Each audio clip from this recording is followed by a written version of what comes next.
हाथ में चाय का कप लिए चौथी मंजिल पर खड़ा राकेश मन ही मन कुछ गहरे विचारों में डूबा हुआ था।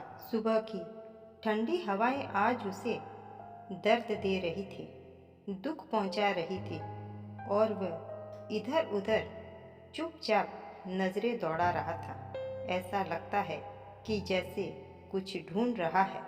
जितनी गर्म उसके हाथ में चाय थी, शायद उससे कई ज्यादा उबलते हुए उसके एहसास थे। आज राकेश को ये एहसास हुआ कि आखिर उसने क्या खो दिया है। दोस्तों, करीबी रिश्ते मुकद्दर से बनते हैं, इसलिए उन्हें निभाने और मजबूत बनाने की कला हर किसी को आनी चाहिए। अगर रिश्ते कमजोर पड़ने लगते हैं तो उसका सीधा असर व्यक्ति के मानसिक और शारीरिक स्वास्थ्य पर पड़ सकता है।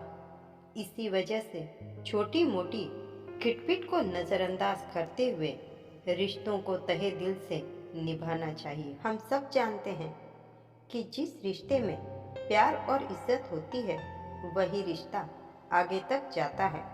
लेकिन अगर आपस में प्यार न हो या आप एक दूसरे की इज्जत ना करते हो तो फिर उस रिश्ते में खटास आने लगती है और फिर धीरे धीरे वो रिश्ता खत्म होने लगता है। रिश्ते कांच के जैसे होते हैं, इसलिए कमजोर होते ही इनके बिखरने का खतरा बना रहता है। राकेश और उसकी पत्नी चंचल का डिवोर्स केस कोर्ट में चल रहा था, क्योंकि राकेश को अपने पुराने घर में रहने की काफी दिक्कत हो रही थी, इसलिए उन्हें अपना मकान शिफ्ट कर लिया।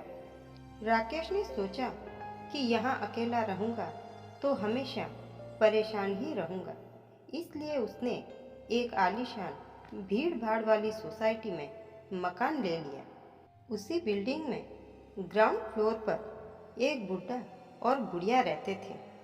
उन दोनों से राकेश के तालमेल अच्छे बन गए थे, क्योंकि राकेश हमेशा उनकी मदद कर दिया करता था और वह भी अपने बेटे की तरह उसे प्यार करते थे। जब राकेश चाय लेकर बालकनी में खड़ा ही था तो उसने सुना कि नीचे फ्लोर वाले आंटी अंकल जोर जोर से झगड़ा कर रहे हैं। राकेश ने चाय का कप नीचे रखा और तुरंत वह आंटी अंकल के पास पहुंच गया। उसने सोचा कि आज आंटी अंकल से बात करूं, वो क्यों लड़ते रहते हैं हमेशा। इस उम्र में ये हरकतें क्या उन्हें शोभा देती है। पर उनके घर जाकर जो राकेश ने देखा उसने उसे अंदर तक हिला दिया था। ये रिश्ते ही होते हैं मित्रों, जो कठिनाई के समय में मदद के लिए हाथ बढ़ाते हैं। रिश्ते अकेलेपन को दूर करने और जीवन में स्थिरता लाने के साथ ही चुनौतियों का सामना करने के लिए हौसला भी देते हैं। इसी वजह से रिश्तों का महत्वपूर्ण माना जाता है। रिश्तों को मजबूत कैसे बनाएं, इसके लिए वीडियो के अंत में आपको टिप्स मिल जाएंगी, लेकिन उससे पहले एक मज़ेदार किस्सा सुनिए जिससे आप समझ जाएंगे कि रिश्ता कैसा होना चाहिए। जैसे ही राकेश ग्राउंड फ्लोर पर गया तो देखा अंकल हाथ में वाइपर और पोछा लिए खड़े थे। मुझे देखकर मुस्कुराए और फिर फर्श की सफाई में लग गए। अंदर किचन से आंटी के बड़बड़ाने की आवाज़ें अब भी आ ही रही थी। कितनी बार मना किया है, फर्श की धुलाई मत किया करो, पर नहीं मानता है ये बुड्ढा। मैंने पूछा, अंकल क्यों करते हैं आप फर्श की धुलाई? जब आंटी मना कर रही हैं तो रहने दीजिए करिए। अंकल बोले, बेटा फर्श धोने का शौक मुझे नहीं है, इसे है।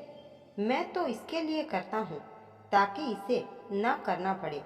ये सुबह सुबह उठकर ही फर्श धोने लगेगी, इसलिए इसके उठने से पहले ही मैं धो देता हूँ। यह सुनकर राकेश को बड़ा आश्चर्य हुआ। वह किचन में आंटी के पास गया तो देखा आंटी किचन में कुछ बना रही थी और बड़बड़ाते जा रही थी। अब इस उम्र में बुढ़ऊ की हड्डी पसली को कुछ हो गया तो क्या होगा राकेश बेटा, मुझसे नहीं होगी इनकी खिदमत।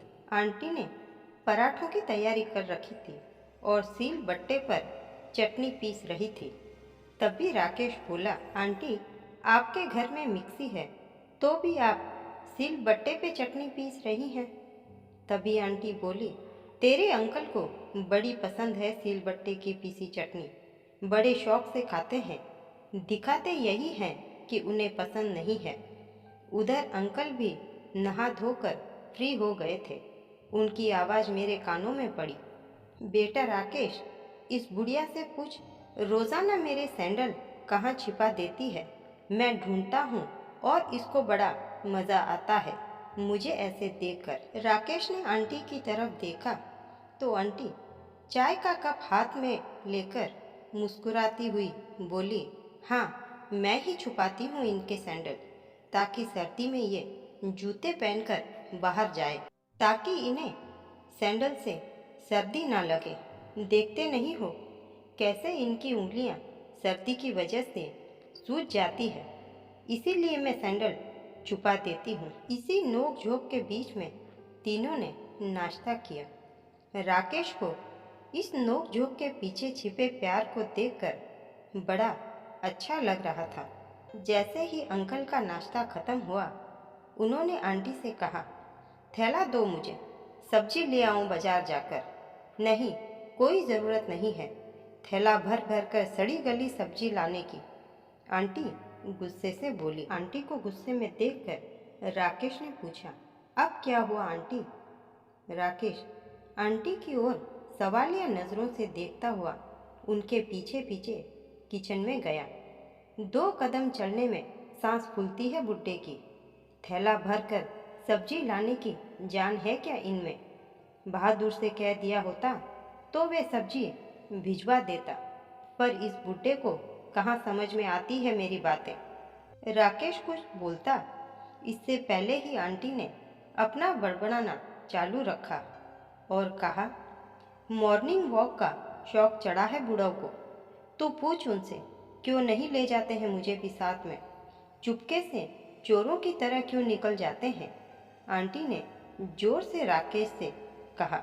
राकेश क्या करता, दोनों का गुस्सा देखकर वह कभी किचन में तो कभी ड्राइंग रूम में, दोनों के बीच में समझौता करने पे लगा रहा। राकेश ने भी ऊंची आवाज में अंकल से कह दिया, आप क्यों नहीं लेके जाते हो आंटी को साथ में। अंकल ने किचन की तरफ ताकते हुए जोर से कहा, मुझे मज़ा आता है अकेले जाने में, इसलिए अकेला जाता हूँ। आंटी को इतना सुनाकर अंकल राकेश के कान में धीरे से बोले, रात में नींद नहीं आती है तेरी आंटी को, सुबह ही आंख लगती है, कैसे जगा दूँ, चैन की गहरी नींद में सो रही होती है ये, इसलिए चला जाता हूँ गेट बाहर से बंद करके।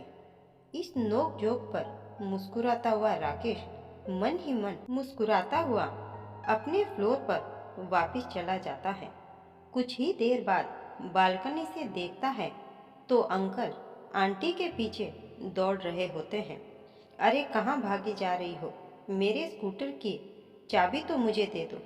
आंटी आगे आगे दौड़ती हुई कह रही है, नज़र तो आता नहीं है बुढ़ऊ को, और स्कूटर चलाएंगे, कोई ज़रूरत नहीं है, ओला या कैब कर लेंगे। आंटी चिल्ला रही थी। अंकल ने कहा, अरे ओला उबेर में जाएंगे तो कोई तुम्हें किडनैप कर लेगा। आंटी ने कहा, हाँ हाँ तो कर ले किडनैप, आपको तो सुकून ही हो जाएगा।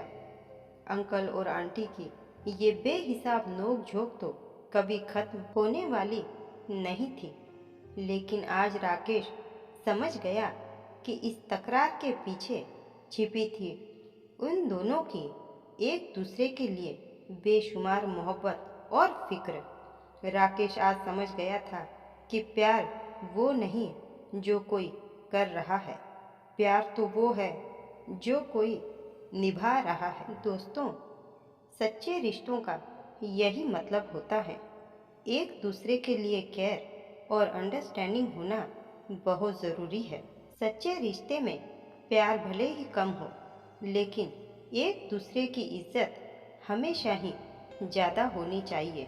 एक दूसरे में तालमेल और भरोसा हो तो रिश्ता कभी नहीं टूटता है। रिश्ता कोई भी हो, कभी अच्छा रहता है तो कभी थोड़ी बहुत खटपट होती रहती है। एक तरह से अगर देखा जाए तो कभी कभी मन मुटाव होना भी अच्छा होता है। मतलब वैसे ही जैसे हर रोज़ मीठा किसी को अच्छा लगता है तो किसी को नहीं, थोड़ा नमकीन तो ज़रूरी हो जाता है।